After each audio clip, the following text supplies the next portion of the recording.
Hivi jamani, naomba kueleweshwa. Kanuni za boxing, mchezo wa na football zinatofautiana.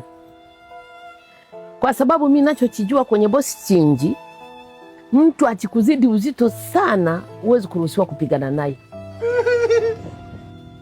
Kwa sababu hata akikushinda hawezi kujisifia kwamba nimemshinda. Mtu anaweza kubeba na mkono mmoja ukatupa, umemshindaje? Sasa huku kwingine mimi sielewi. Kama wewe unamuita ndugu yako kwamba unataka upambane naye aonekane nani zaidi, lakini unataka umzidi nguvu sana, uchukue vyote vilivyo bora vya duniani. Na hii inahusu sana utoporo. Watani zetu, punguzeni uroho. Na nyinyi ndo mnataka mpira uonekane kuwa ni dhambi, kwa sababu hata Biblia imetuambia tuwe na kiasi. Sio kila kitu cha duniani unachotaka wewe. Kinachotokea mbele yako chote ya. Huyo naye anataka kushindana naye sasa.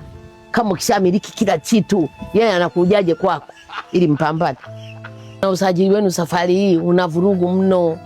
Wachezaji wengine mnawateka angani, wachezaji wengine mnawavizia vichochoroni, walioachika mnawafuata mnawarudisha. Ni nini? Na sisi wenzetu tushawaambia sisi pesa zetu ziko benchi, kuzitoa zinataka utaratibu. Kwa hiyo mkachukua hiyo opportunity kwamba sasa ndio mnataka mchukue kila kitu. Ni nini hicho ndugu zangu?